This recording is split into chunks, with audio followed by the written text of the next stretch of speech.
All right, good afternoon, everyone. Hello. Hello. Hello. Ouija, hello. Okay, I have a couple things at the top and then we'll get going. So, as you all know, this afternoon, President Biden, the First Lady, will host an event to commemorate the 12th anniversary of the Deferred Action for Childhood Arrivals program, better known as DACA. Over the last 12 years, DACA has provided more than 800,000 dreamers with the ability to work lawfully, pursue an education, open businesses, and contribute their enormous talents to make our communities better and stronger.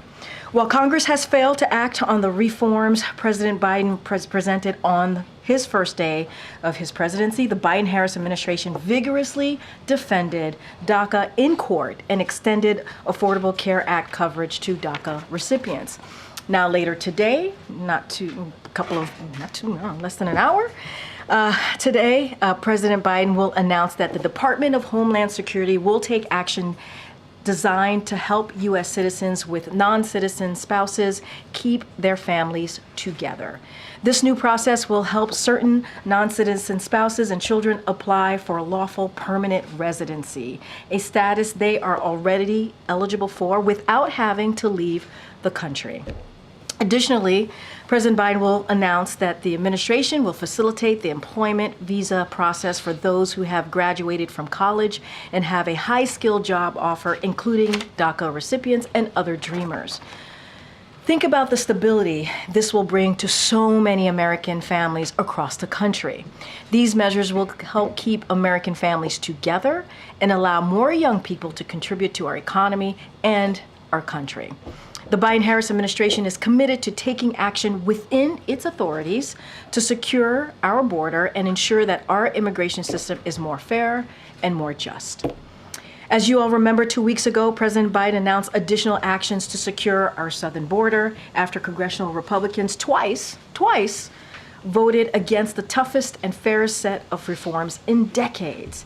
And while we are still in the early phase of implementation, encounters in between ports of entry are down and repatriations are up. However, we know that only Congress can deliver the additional personnel, resources, and policy changes needed to secure our border. And only Congress can deliver the comprehensive reform of our immigration and asylum laws that is needed to secure our border and make our immigration system work. We'll continue to call on lawmakers to do just that. Next, I also wanted to quickly address the extreme heat wave that we are seeing across the country. We know that extreme heat can be dangerous, which is especially true for older adults and people with underlying health conditions. We encourage everyone experiencing extreme temperatures this week to check in on their neighbors, drink plenty of water, and look for cooling centers if needed. Stay alert, listen to local officials and weather alerts, and visit heat.gov for more information on how to stay safe. And finally, this week through Thursday, June 27th, our administration will amplify the president's and vice president's work to lower costs for hardworking Americans. The cabinet and senior White House officials will travel across the country to discuss the Biden-Harris lowering costs agenda.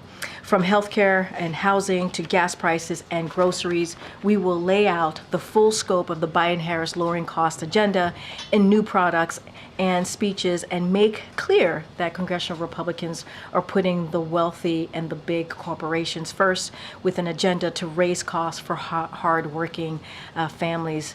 You all should have a full list of events through next Thursday in your inbox, and I know you all will look forward to those events across the country. With that, Jeremy, it has been a long time. Jeremy, Josh. It has been a long time. Too long. It has been too long. I forgot your name. Okay. No, you know I love you, Josh. It has indeed been a long time. I was thinking about my Jeremy in the back. So as I was, anyway, whatever. Things are happening. It's good to see you. It's good to see you. Good to see you. Two subjects. Yes. First, on immigration today, is the administration confident that U.S. citizenship and immigration services can handle possibly hundreds of thousands of new applications, given the current backlog of other immigration applications? So, look, we have always said, and I said this at the top, like the way that we would love to move forward is in a more balanced approach, obviously, and get that bipartisanship from Congress. The first day of his administration, as I've already stated, and I've stated this many times, we wanted to see a comprehensive immigration process, a legislation. That's what the president put forward. He wanted to see that. Congress never moved. And when they did decide to move on something, we worked in a bipartisan way. The former president told Republicans in Congress, Republican senators more specifically, and told them, don't move on this. Don't move on this because it's going to hurt me and help Joe Biden. And we had a bipartisan approach, which would have made the immigration system more fair and tougher, and we didn't move in that way. And so the president has said that he's going to take actions. He's going to take actions to secure the border, as he did with the executive order that he signed just about two weeks ago or so, and that he also wants to make sure we keep American families together. So, look, we're obviously going to hear from the president later today. And we believe that we can get this done. We believe it's an important part of the president's, immigration policy and keeping American families together, making sure that we are protecting American families is a priority for this president. And so we believe that this could move forward. Gotcha. Secondly, Israeli Prime Minister Netanyahu said he told Secretary of State Blinken, quote, "It's inconceivable that in the past few months, the administration has been withholding weapons and ammunition for Israel," end quote. There was a shipment of bombs paused in early May at the start of the Rafah offensive, but has the administration been withholding weapons and ammunitions for months, like Netanyahu seems to be saying? Let me just start off by saying that we generally do not know what he's talking about. We just don't. A couple of things that I do want to add, and you're right, there was one particular shipment of munitions that was paused, and you've heard us talk about that many times. We continue to have these constructive discussions with Israelis for the release of that particular shipment that I just mentioned, and don't have any updates on that. There are no other pauses, no other pauses or holds in place. And so as Secretary Blinken said today, he took some questions from some of your colleagues and spoke to the press. Obviously, everything else is moving in due process. That is coming from Secretary Blinken. You heard directly from him earlier today. Thanks, Karine. So just to confirm, only the shipment of those 2,000-pound bombs have been withheld? Yes. Got it. That's to confirm it, yes. And when it comes to the new executive actions today on immigration, can you just talk us through why now? Why not earlier? So look, and I said this a little bit, and I'll say it again, and we say this, our immigration system is broken. It has been for some decades. The president wants to have a comprehensive legislative fix. That's the process that we actually want to take, and that's why he did on day one. And so, look, we want to see a balanced approach. We want to see a bipartisan movement on this, but Congress has failed to act. They just have.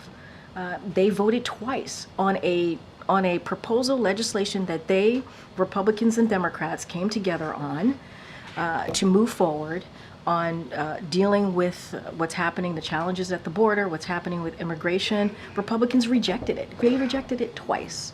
And so announcing these actions to keep families together, we're talking about American citizens and their families, to keep them together. We're talking about young people who contribute. They are contributing to the economy. They are contributing to their communities. We want to make sure we keep that talent here. And so that is why we're taking this action. We can do both. We can secure the border, as we did with announcing the executive order, and we could also protect American families, and that's what the president's going to be announcing today. Walk us through how the administration decided the contours of this. For instance, it is 10 years, but if someone's been married you have to be in the country for at least 10 years, but if you've been in the country for just slightly less than that, they would not eventually be eligible, right? So, yeah, that is correct. Anybody who is, and then the other added piece of this is anybody who is presenting themselves today would not be eligible as well, and it is a decade. You have to be here for at least a decade to be able to be obviously to take part of this announcement that the president is making. And here's the thing: the average person who would be eligible for this, we are predicting have been here for about 23 years. 23 years. But what do you say Yeah. to those families, who have a member who's been here for like 9 years and 11 months? No, I hear you. So they'll never I will they hear have you. a chance? I mean, look, the way to actually deal with this is to have a comprehensive immigration legislation, is for Congress to do their jobs and to move forward. And what we have seen is Republicans getting in the way because of what the last president said. And that is the way that we want to see this moving. I have said this many times, we want it to move in a balanced approach. And that's how we had seen this process. That's going to be part of this announcement, obviously. But Congress, they have to fix this. In order to actually fix this broken immigration system, Congress has to act. We are going to do everything that we can to move forward in a way where we are obviously protecting American families and also dealing with the challenges at the border, trying to fix a broken immigration or deal with a broken immigration system that's been broken for decades. This is one announcement that we're moving forward with. And the president is always going to look for other ways to deal with this broken immigration system. But honestly, Congress has to act. They have to act. Go ahead, Alicia. Great. Do you have any details about the time frame and when people can actually start applying for this program? So, don't have anything to share on the actual timeline on this. We want to make sure, again, that our border is secure. We want to make sure that we want to make sure that this immigration system is more fair, more just. Don't have anything on the timeline. I'm sure DHS may have more on that specific question that you have. And then just following up on Selena, given the Yeah. amount of time it's going to take to process the applications, given the fact that it could all be undone if there's a new administration, am I hearing the reason why the president didn't do this sooner is because he thought Congress would do it? Well, that here, why? what I'm saying is that, as you know, we worked really hard to protect DACA. We put out a comprehensive immigration system. DACA was part of that. Fixing what's happening and securing the border obviously was part of that. Fixing an immigration policy that's been broken for decades obviously was part of that. That's why it was comprehensive. The president has been focused on this since day one and worked with Republicans and Democrats in the Senate to try to figure out how do we move forward with a policy that's fair and just. And we believe it is still the way to go, is to do this through Congress, to do this in a legislative way. And so the president is always going to look, and you hear us say this often, the president's going to look for different ways to move forward on dealing with this broken system that we have. We're always going to find ways. 2 weeks ago, we made an announcement and he signed an EO on securing the border. We did that. But we've taken more actions than that before, leading up to that EO. And today we're making this announcement on protecting American families. So look, we would rather see Congress act. That's what we want to see, and do it in a comprehensive way. They should, take a look at the legislation that we put forward on day one, or go back to their bipartisan proposal that they put forward. So there are ways to do this, and the president said he will always look at different options, and this is one of them. How do you respond to Republicans who say this particular move is just an election year stunt? Look, I'm not here to talk about election year. That's not what I'm here to talk about. I'm here to talk about the president's policy and why he's doing this, because we have a broken immigration system. The president did this on his first day when he put forth a comprehensive immigration system. For about 2 months or so, coming out of last year, going into early this year, the president worked his team, he directed his team to work with Congress on getting done a bipartisan proposal to deal with immigration, and we were able to do that. We were able to do that with Republicans and Democrats in the Senate, and Republicans rejected it. They rejected it. because of what they were told by the former president.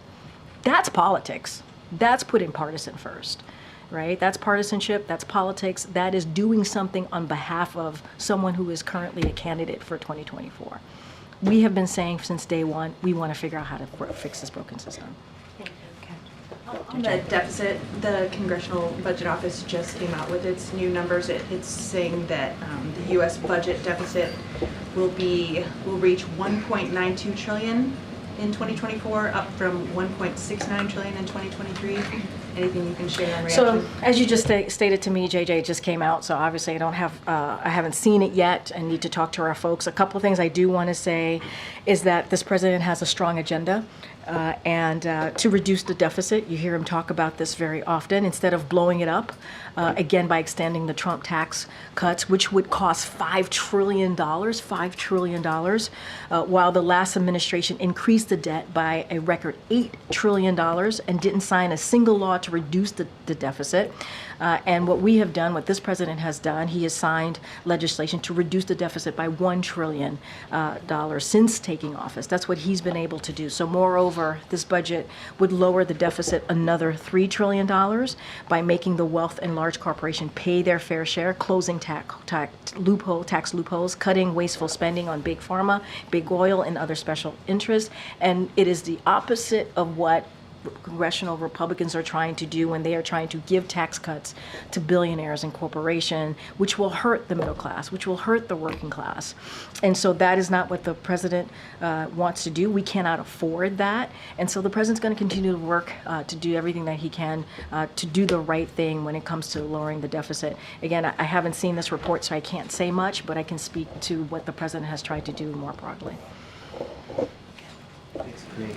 A question about Russian President Putin's visit to North Korea and his words today about supporting North Korea against the enemy, which he identified as the United States. What's the White House's response to that, and to what extent are you concerned, or more concerned now after what he said about what Russia would like to So do? just a couple of things. I know that he is in the DPRK today, and then he's going to go to Hanoi in the upcoming weeks. My colleague, my NSC colleague, spoke to this just a little bit yesterday. So, deepening cooperation between Russia and the DPRK is a trend that should be of great concern to anyone interested in maintaining peace and stability in the Korean Peninsula, upholding the global non-proliferation regime, abiding by the UN Security Council resolutions, and supporting the people of Ukraine as they defend for their freedom and their independence against Russia's aggression and obviously Russia's invasion. This is something we have been warning about for some time, as DPRK's provision of weapons to Russia has helped enable Russia's brutal war in Ukraine. So we noted that Putin and Xi joint statement last month called for all sides to reaffirm that political and diplomatic means as the only way to resolve issues on the Korean Peninsula. We hope this is a message that Putin will convey to Kim in their discussion. As we have said before, we don't believe any country should give Mr. Putin a platform to promote the war of aggression that we are obviously currently seeing in Ukraine. And Russia, we believe, is blatantly violating the UN Charter and working to undermine the international system. And so, this is something obviously that we're watching very closely, and we continue to do so. And what about flowing the other way? What concerns does the White House have about support that Russia may provide to North Korea? I mean, look, that is obviously something that we are concerned with as well. It goes both sides, both ways. Obviously, with Putin, we are seeing this invasion in Ukraine, and so any collaboration in helping Putin do this, Mr. Putin do this, is something that we are again deeply concerned about. One follow-up, lastly, on the question of timing for the immigration Yeah. move today. Can you just give us a sense of We have an emergency. Yeah, sorry. Oh, hold on. Did somebody pass up? Yes, let me get Okay, Chris. can we get? Yep.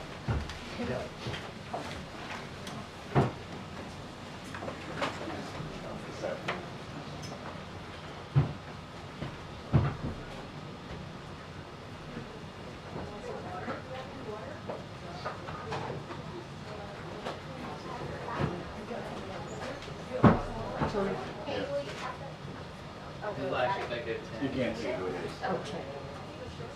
I have a member of the press who just passed out.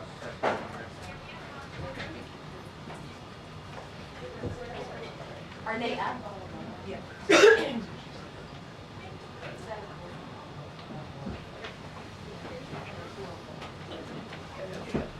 Right there.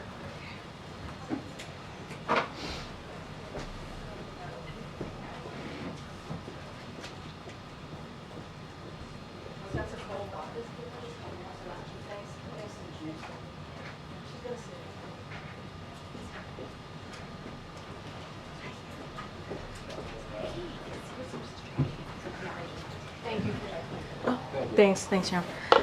Okay, sorry about that. Hopefully she's okay. You're heat effect, right? yeah, I know. You are correct. It is hot in here. I was just asking a follow-up question. Yes. If we're all okay. I think we're okay. I think we're okay to move on. And does anybody need water? We're good. Do you want? Scotch, perhaps. Okay. That's a whole nother place, not here. It used to be standard, I think. Oh, really? Okay. Okay, go ahead, I'm sorry. No, not at all. Thanks for helping. With regard to the timing of the president's decision today. Oh, wait, hold on a second. Yeah. Hold on.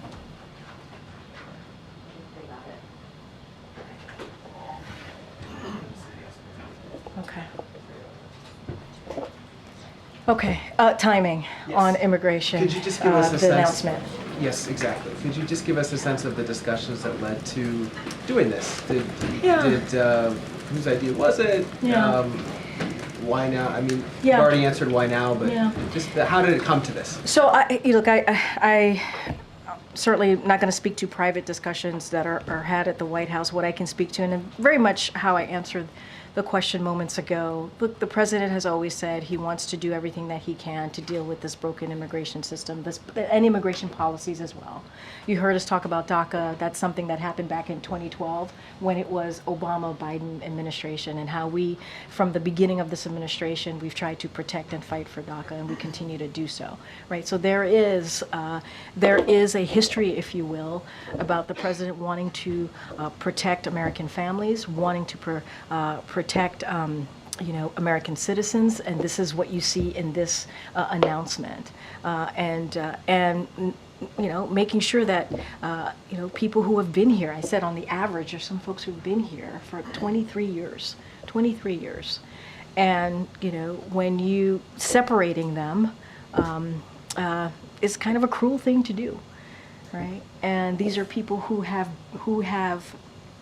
contributed to our economy, contributed to communities across the country. And this is very different than what we saw from the last administration. The last administration literally separated families, babies, from their parents, from their fathers, from their mothers, and it was cruel. In this administration, we are working to get those families reunited. And so we want to make sure that we're securing the border. We want to make sure that we're doing everything that we can to do that. And we also want to make sure that we have a fair and just system.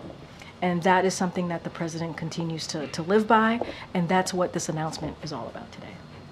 Karine, Jay. Karine, can you offer an updated readout of Amos Hochstein's talks in Beirut, and what is the president's level of concern about there being a serious escalation that erupts between Israel and Lebanon, or does he think we're already there? So a couple of things on that. As you know, Amos. I'm having problems with names today. Amos is in Lebanon today. And so it is important discussions that he is having, and part of those discussions obviously is restoring calm along the blue line, which remains a top priority for the United States and must be the utmost importance for both Lebanon and Israel, and that's what you're seeing obviously Amos take part of while he's in the region. We have been concerned by the increase in violence, to your question, MJ, including the firing of more than 200 rockets by Hezbollah at Israel this past past week. And so we are going to continue to work hard toward a diplomatic resolution that would allow Israel and Lebanese citizens to return to their homes and live in peace and security. And so though that conversation about the blue line obviously remains a priority, a top priority for us, I don't have any readout. I know Amos had an opportunity to talk to the press earlier today while he was in Lebanon, but I just don't have anything beyond that. Does the president, think the recent events amount to a serious escalation in the situation? Look, the president, what you're seeing is the president's efforts to avoid further escalation, right? One of the reasons Amos is there. And he met with Israeli officials yesterday, and he's going to continue during his trip to meet with Lebanese government. And so that's what he's doing today. And so we'll continue efforts to secure a deal that would lead to a durable end of the war in Gaza. That's what we're trying to do. We're trying to make sure we get this hostage deal, working very hard in a diplomatic way. You saw Secretary Blinken in the region just last week, and we want to lower tensions. We believe this hostage deal will play part in lowering the tensions. And so you heard that from the president's remarks when he laid out what that hostage deal was not too long ago. And so we do not want to see an escalation. And then just on the stretch of days that the president will be spending at Camp David, how much of that time will be devoted to debate prep, and just what have you observed the president do in recent days in terms of preparing for the debate? Like, have you seen him, going back to watch previous debates between the president and the former president or anything like that? So as it relates to debate prep, that is squarely in the camp of the campaign. So I have to keep that there, and I'm not going to speak in details about that. And so what I will say is that while the president is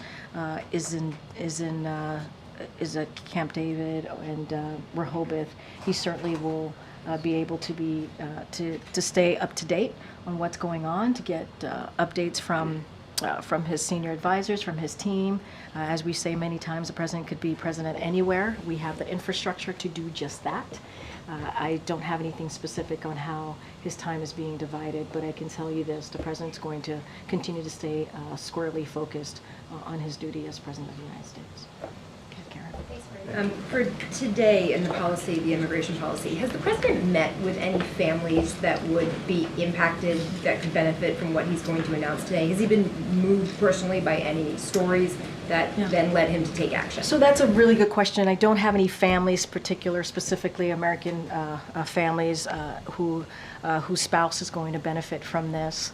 So don't have any readouts to speak of. Obviously, we have heard, you all have done a really good job of covering scenarios and situations like this, families who have been pulled apart. So we are obviously acutely aware of how that could affect, being pulled apart from your family can affect not just a family but also a community. So we obviously are aware of that. The president has met DACA recipients obviously as well, who in a different way have been affected by being dreamers here. And obviously I talked about what they were able to do back in 2012. And just to be very clear, what we're talking about is not part of DACA. Obviously, we're doing this around the anniversary of DACA, but it is not. This announcement will not affect DACA recipients. But that story is the same, right? The story of coming here for a better life and searching for the American dream is very similar. And the president's going to continue to make sure that we fight to protect American families and certainly to keep them together. Will there be an audience today for the remarks? Anybody there that will be impacted So by this? there will be more than 200 people in the audience today. I don't have a list of particular people who will be affected by this. If we do, we certainly will share that with all of you as we normally do. I just don't have anything at this moment, at this time. Go ahead, Kelly. So as you were indicating, when the president's at Camp David, he's still president. Do you intend to brief during the time that he is away? We don't typically do traditional press briefings when the president is away, so we do not have a scheduled formal briefing to speak of, but obviously we will continue, the press team and with our policy folks as needed, will continue to hold briefing calls when appropriate to preview upcoming events, upcoming announcement. That is something that we will do.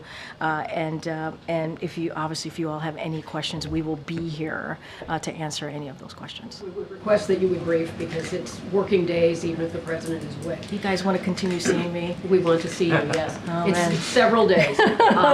On the issue of immigration, do you view today's executive order as sort of a counterweight to the asylum measure that the president signed? You know, I wouldn't look at it that way. I really wouldn't. I think, and this is what I've been trying to say while I've been up here, it's like this is, you know, this system is broken. More broadly, it is a broken system, right? We're seeing the challenges at the border. We're seeing immigration policy that has not been revamped for some time.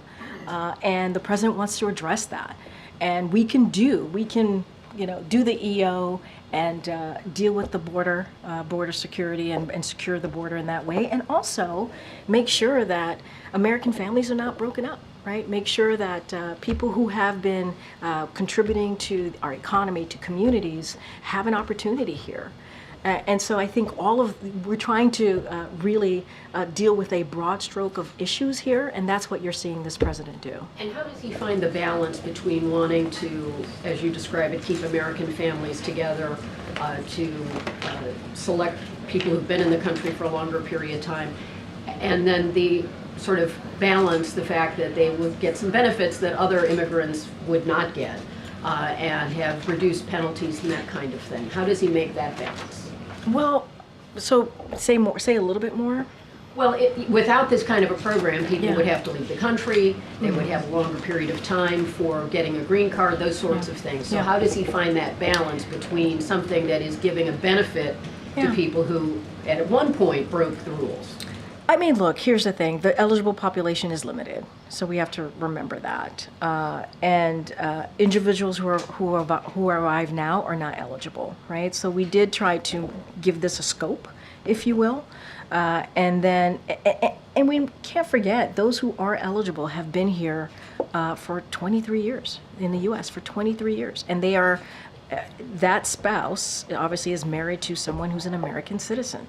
And they probably have children here, some of them, right, who are American citizens because they were born here. And so, look, we're going to continue to take steps to crack down on smugglers, right? We're going to continue to take steps to secure the border, and so that is something that we're certainly going to focus on. But I think to answer the question in a more broader sense, the immigration system is broken. It is broken. It has been broken for decades, The president on day one wanted to get ahead of that or try to fix that, move that forward by putting forth a broken immigration system. The announcement today does not take away from the fact that the immigration system is broken. And it does not take away from the fact that Congress needs to act. And we want to see a balanced approach. We want to see a bipartisan approach to this. And they can do it. They can certainly do that. Just following up on immigration, when you were asked about timing earlier, you were mentioning the president prefers to work with Congress. Why not earlier this year, for example, or late last year? I know the bipartisan Senate bill was being worked on, but that didn't include parole in place for spouses or anything for DACA recipients. Yeah, I mean, look. It seems different. I hear you. Look, there's been many phases of this, obviously. There was first the comprehensive immigration proposal legislation that the president introduced day one, right? And then he's taken actions, right, from that moment until the bipartisan discussion was happening in Senate. Like, he's taken multiple actions, right? And then we had an opportunity late last year, early this year, to do that in a more balanced approach, right? To do that in the Senate with both Republicans and Democrats. So the president took that opportunity and directed his team to have those conversations. And we believe at that time what the proposal that was being put forward was going to be fair, tough but fair. And And I would say since then, since it was rejected by Republicans twice, the president has looked at every option. And we say that. We say that many, many times. We look at all options. And we try to figure out how we can move forward with these different options in different ways. And look, with the EO to secure the border, this is something that majority of Americans wanted to see, right? No, right, I understand that. But Yeah. the Senate bill Yeah. seems separate than what's being announced No, today. and I'm agreeing so, with like, you. I'm trying to understand the impetus and why No, now but for I'm the actions agreeing today. with you. There's been many iterations of different ways to move forward in dealing with a broken immigration system. The first one was a comprehensive plan that the president himself put forward.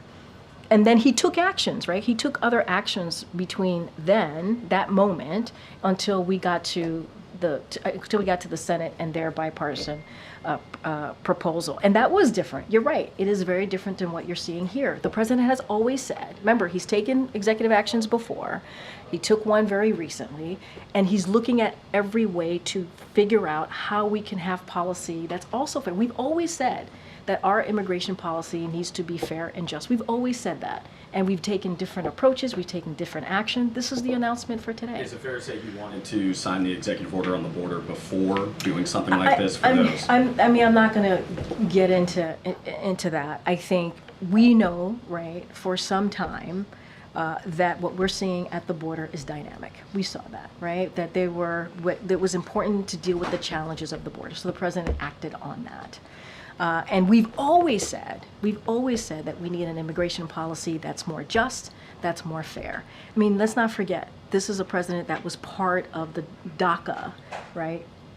Dreamers getting a shot here and being able to stay and get work permits. That happened in 2012. So there's nothing unusual, I think, of where we are today than where the president has stood for some time, more than a decade.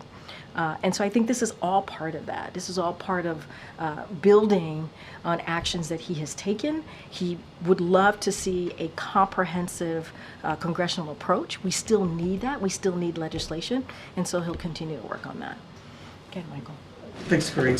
Sticking with immigration, Yeah. this order is almost certainly going to be challenged in court. So I'm just wondering how confident you are that you're on solid legal footing with this. How confident are you that this can withstand the court challenge? So, look, we believe that this approach, this announcement that we're taking today is squarely within our legal authorities. That's what we believe.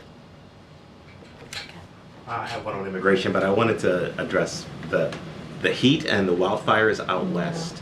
How closely is the White House watching those wildfires, and is there any concern about the sort of early start to wildfire season? And I appreciate the question because I think it's really important. The president and his team are obviously closely monitoring the wildfires in California and also in New Mexico, and he has directed his team to do everything that they can to support state and local efforts to contain and suppress the fire. Today, FEMA approved 2 fire management assistant grants for the South Fork Fire and the Salt Fire in New Mexico. The U.S. Forest Service is on the ground right now working directly with their state and local counterparts to fight the blaze. We, as we do any time that we're seeing these wildfires, we certainly urge residents in the area to listen to local officials and heed the evacuation warnings and orders. It is imperative and critical that they do that. And I know you have a second question. Yeah, on immigration, I just wanted to, I mean, you keep referring to Congress's duty to act, the broken immigration system. Does the White House But feel it's that true. I keep referring to it because it's Understand. It's true. It's But true. does the White House feel that it is that President Biden has exhausted everything that he can do on this matter by executive order? Yeah. I mean, but look, you see the president making an announcement. He's going to make an announcement today. He took an executive action a couple weeks ago. We continue to say we're going to look to see what else we can do, and this is what he's directed his team to do. Right, is to look at ways that we can deal with this broken immigration system. But this is piecemeal.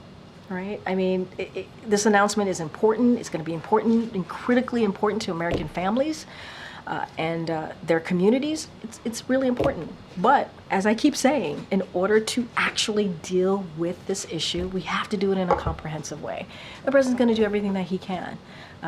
It is, it is imperative for Congress to do their job and to fix the system that's been broken for decades. And, not listen to the former president who's about their own political aspirations. That's not what we're talking about here. We're talking about dealing with a system that has been broken and moving forward in a way that helps Americans, American citizens and their families. Go ahead. Thank you, Karine. Going back to Prime Minister Netanyahu's comments earlier, he made this pretty blistering statement in English, posted it to social media for consumption by American English language media not long after his war cabinet collapsed, or he had to pull down his war cabinet. And you just said that you have no idea what he's talking about, and that only this one shipment of 2,000-pound bombs has been paused by the president. Is the prime minister lying? Is he making things up for political effect? You would have to, I can't speak to his political strategy, effects. That's not something that I can speak to. I was asked a question, I answered it. I don't know what he's talking about. We were very clear about there being one shipment that we're continue to have construction conversations with Israel about. Nothing else has been paused. You heard that directly from Secretary Blinken. I can't speak for the Prime Minister. He's clearly speaking for himself. I'm speaking on behalf of this administration. I'm speaking on behalf of this president. I just don't have anything to add. I can't speak to his political strategy. That is not something for me to analyze, to do punditry from this podium. Understood. So just to confirm, Yeah. anything other than the aforementioned shipment of 2,000-pound bombs, categorically untrue that it's been paused? I already answered this question in categorically untrue. There's one shipment. All right, go ahead, Anita. Thank you. I have a question about the Resolve Tibet Act and then another on marriage. Starting with the Resolve Tibet Act, China's warning that if the president signs it, there will be, quote, resolute measures, end quote, against the U.S. They're also protesting U.S. delegations like Nancy Pelosi who are going to India to meet with the Dalai Lama. So what is the White House's response to these threats from China, and does the president plan to sign this? I mean, look, the president's going to do what he thinks is best on behalf of the American people. That's what I can tell you. He's going to do what he thinks is best on behalf of the American people. I'm not going to get ahead of the president. Cool. All right. On marriage, it's hot, but sure, cool. Sure. Cool. On marriage, so regarding this EO, in many states in the United States, such as my home state of Texas. Oh, marriage. Yeah. Right. Okay. You have to present a stack of documents. For example, a driving license, a certified copy of a birth certificate, passport or military identification card, and social security cards in order to get a marriage license. Okay. I just wonder if this puts some of these applicants in this Kafkaesque situation where they haven't applied for this. They may have an informal marriage or a common law marriage, and would that make them ineligible for this executive order? Do you accept things like, for example, the declaration of informal marriage form from states? So I appreciate, this is a process question. I appreciate the question. You're going to have to go to DHS to get specifics on that. I won't get into details of this, but that is something that Department of House. I'm concerned that, asking for what amounts to paperwork, legal paperwork, for people who are undocumented and have a lack of paperwork in many critical ways might put them in a binding position. Look, I think the bottom line here is something to remember, that there are American families, there are people who have been here for 23 years who are married to American citizens and who have contributed into these communities, whether it's the economy or, as I said, in communities, and we want to protect American citizens, American families, and not separate them. And this is an opportunity to do that. And as far as like what this is going to look like, what are the rules, what's the process, that is something DHS can obviously speak to more. But if you look at this in a more broad stroke, this is an important announcement. This is. As we're dealing with an immigration policy that is broken, that is arcane, that has not been updated in some time, the president is doing everything that he can within his power to deal with this situation. And look, I'm going to be a broken record, but it is important as I'm trying to make my point here. Congress needs to act to actually have a comprehensive answer here. to deal with this system. You would not be asking me this specific question if Congress would do their job, right? If they would actually take action and do their job. And so I think what's important is this announcement is going to matter. It is going to matter to American citizens who are here and have a spouse who have been here for more than a decade, participated in the economy, participated in their community. And I think that's important. Can I ask the last cricket question I promise I will ever ask? Did the president call the U.S. team after they beat Pakistan? And if, by some wonderful turn of events, they do win the tournament, will he be inviting them to the White What's House? the interest in the cricket team? No, it's great. I'm just... Because I can answer that. Oh, yeah, no, I'm serious. Okay, so there are 5 million people of subcontinental origin in the United States. Add to that 13 million people of West Indian origin in the United States. You may see us everywhere. Yeah. But in terms of sports icons, we're thin on the ground. Okay. To see them with the word USA on their chests, that's pretty dope. Beating the British at their own game. Yeah. Super satisfying. Now that's cool. Now that's cool. It's a decolonization metaphor wrapped That's in cool. sports. So like we said yesterday, we certainly congratulate the U.S. Cricket team. Obviously, what they have been able to accomplish is meaningful to many people like yourself. Well, yeah, 18 million of you all, which I think is incredibly important. Representation matters. You hear us say that all the time. As it relates to a call from the president, don't have anything to share at this time, but we congratulate them. It is a big deal. It is indeed very, very cool, and we are very proud and excited for them. Go ahead, Garen. 2 questions. First, the Fearless Fund, a venture capital firm that awards grants to Black women-owned businesses, had a federal appeals court suspend their grant program due to the claim that it discriminates against white business owners. The co-founder is calling on President Biden to take executive action to, quote, safeguard DEI initiatives and funding rights for marginalized groups. Similarly, the Leadership Conference on Civil and Human Rights sent a letter to the president today asking for him to, given these collective, asking to promote, protect, and expand programs that lead to diversity, equity, inclusion, and accessibility. Given these concerns, does the White House believe it is doing all it can to protect diversity, equity, and inclusion? Yeah, so I'm going to be really mindful here. It's an ongoing litigation, so I don't want to speak to it directly, don't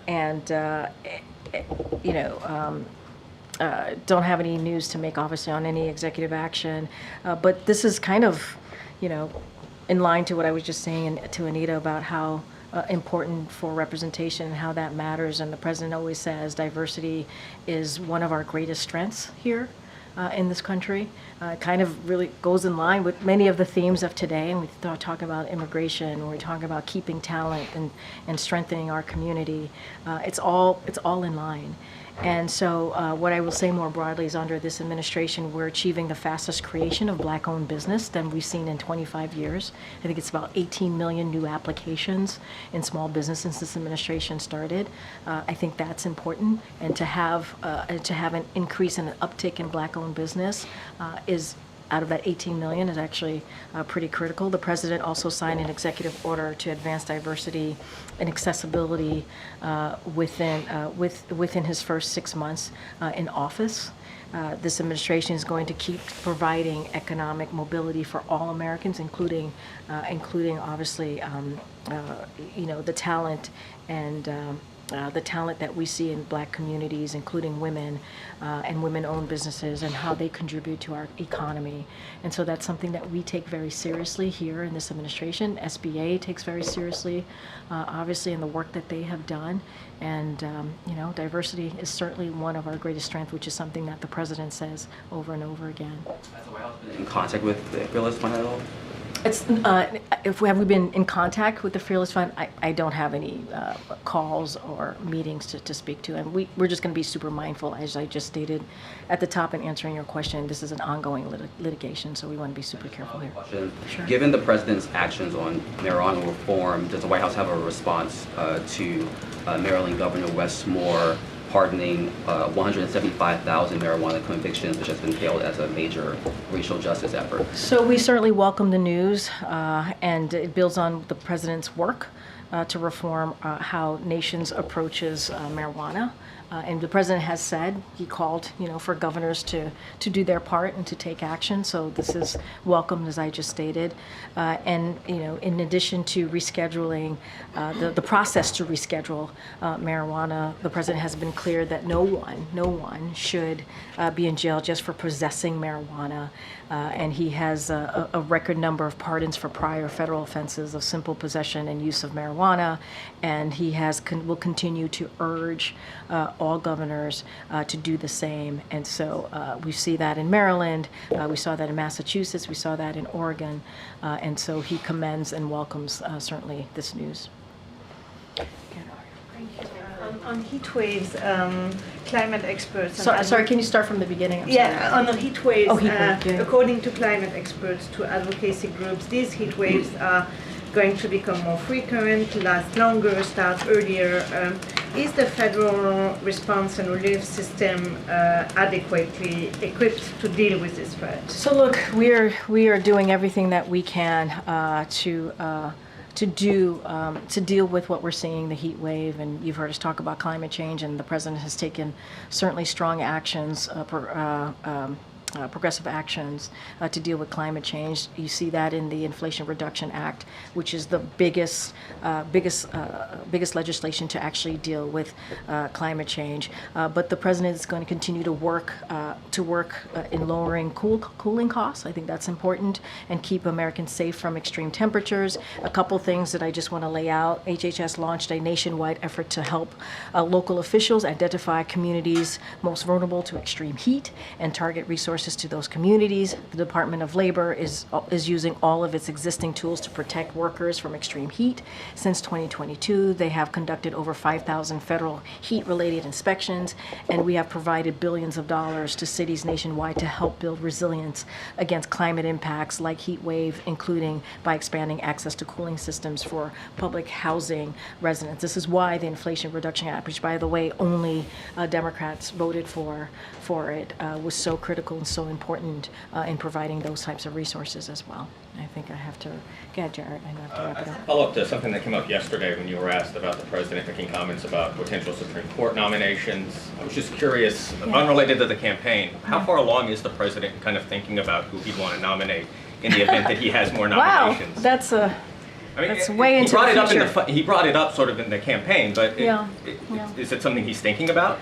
I mean, look, as you said, you heard directly from the president. He brought it up in a campaign stop, obviously, this weekend in Los Angeles. I don't have anything more on the president's thinking or a list for you all at this time. But I guess what I like to say is stay tuned. Stay tuned. All right, everybody. Thank you so much. Thanks, Karine.